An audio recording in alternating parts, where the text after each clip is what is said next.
não é uma queda muito forte, como em outros países. Diga-se de passagem que o Brasil é uma das economias onde a inflação menos caiu nesse período de crise internacional, até porque nós tivemos uma desvalorização cambial muito forte, das maiores do mundo.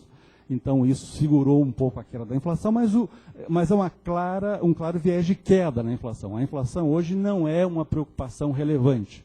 A preocupação de todo mundo, que está na cabeça de todo mundo, é a preocupação com o crescimento, quanto a economia vai crescer, com a extensão dessa queda que houve e tudo mais. Bom,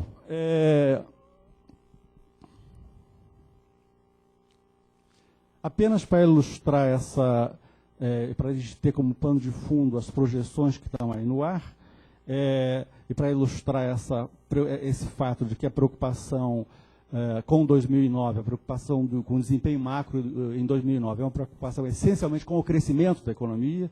Tudo mais parece bem, ou seja, a inflação deve continuar caindo e não ficar muito distante do centro da meta, que é 4,5%.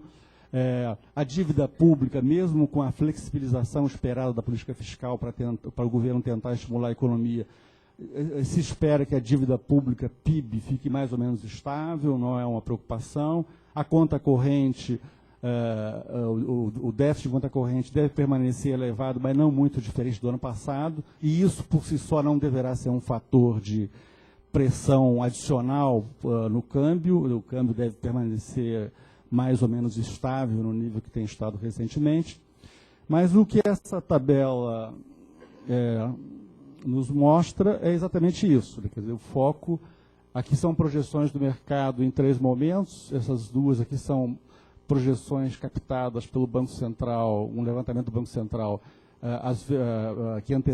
nos momentos que antecederam reuniões do Copom. Vocês vão vendo a projeção do PIB cada vez mais para baixo, da indústria também, mas da inflação também, e um quadro onde a inflação é revista para baixo e, em simultâneo, os juros de final de ano são fortemente reduzidos, a estimativa, indicando que agora se espera um comportamento benigno da inflação que abrirá espaço para uma grande queda da taxa de juros. No mais, é uma expectativa de câmbio estável no nível que está hoje e de um déficit de conta corrente parecido com o do ano passado. Em relação só para adiantar um pouco as nossas projeções, depois a gente vai voltar, principalmente da questão do PIB, vou explorar bastante.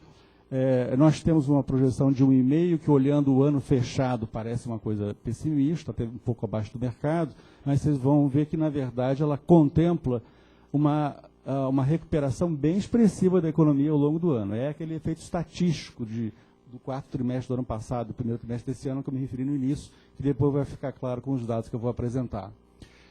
Nós temos uma visão um pouco mais pessimista sobre o desempenho da indústria, depois eu vou comentar.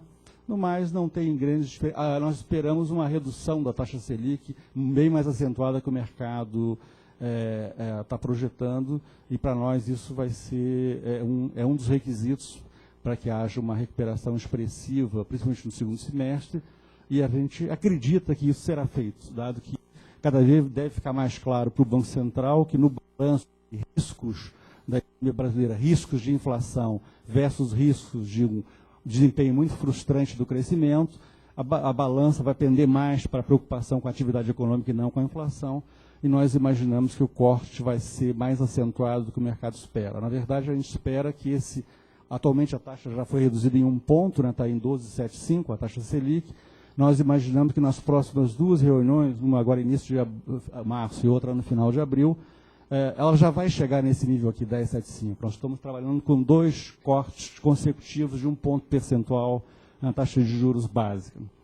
Então, esse é um pouco o quadro que a gente teria. Nós estamos também um pouco mais pessimistas sobre balança comercial, por extensão, um pouco mais pessimistas sobre a conta corrente, mas isso não muda o cenário de um câmbio, grosso modo, estável até o final do ano, flutuando com baixa volatilidade.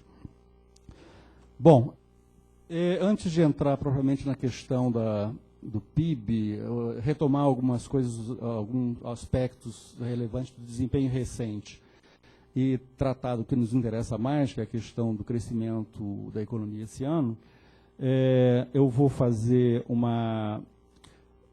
alguns comentários sobre algumas variáveis, tanto do cenário externo, quanto algumas variáveis financeiras do cenário doméstico, que são importantes, porque são variáveis que afetam muito o desempenho da economia, e além de serem um pouco, algumas delas, indicadores de expectativa dos agentes econômicos sobre o comportamento da economia daqui para frente.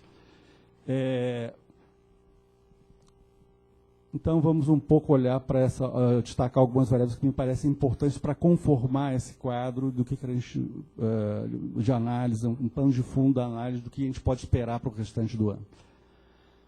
Primeiro ponto, quando a gente olha para o cenário externo, vamos ter presente o seguinte, quer dizer, através de que canais a crise internacional chega para a gente? Através, basicamente, de 3 canais.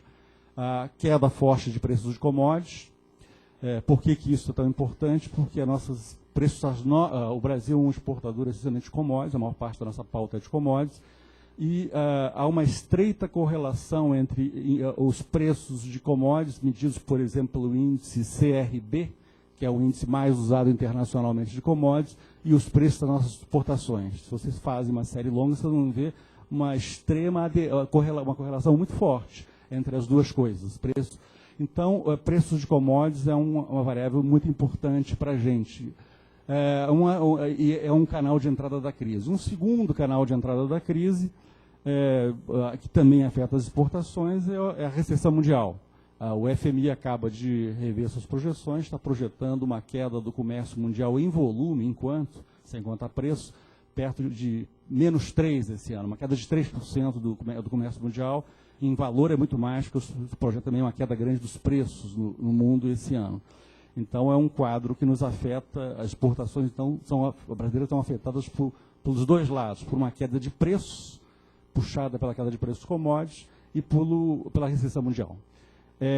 Mas há um terceiro canal, que é o canal aversão a risco, retração do fluxo de financiamento para a economia brasileira, que, aliás, é o que nos atingiu mais imediatamente, e mais imediatamente impactou na atividade econômica, em particular pelo bloqueio do crédito externo, que chegou ao ponto de ser um bloqueio para o crédito às exportações, que é uma coisa que rarissimamente acontece. Quer dizer, não só as empresas estão tendo enorme dificuldade de rolar a sua dívida externa no exterior, porque o crédito fechou, mas o financiamento às exportações brasileiras sofreu um colapso que o Banco Central tem tentado já há algum tempo suprir, utilizando recursos das reservas para financiar o comércio exterior, na ausência do crédito externo que era usado.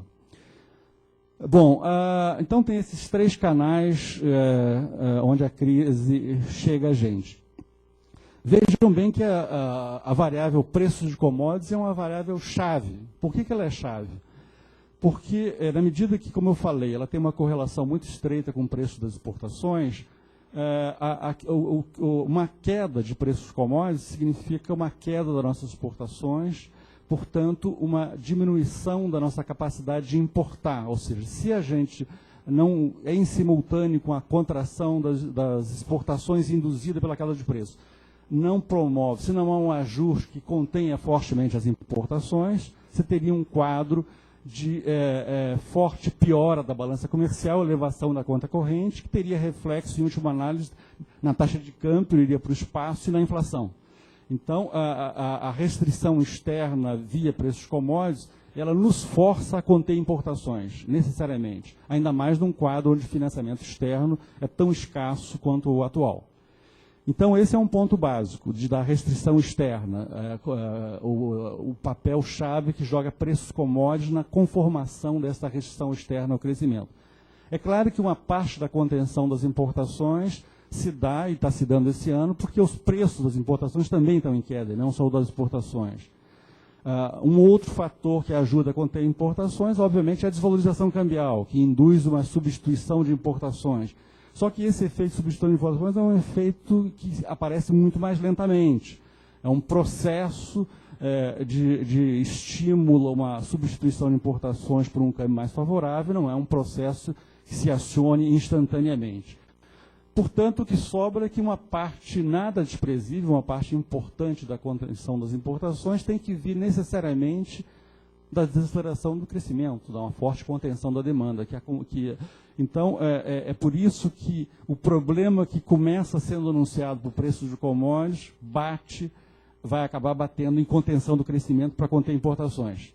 Por isso que essa variável é tão importante para a gente acompanhar no detalhe, pôr uma lupa em cima e ir acompanhando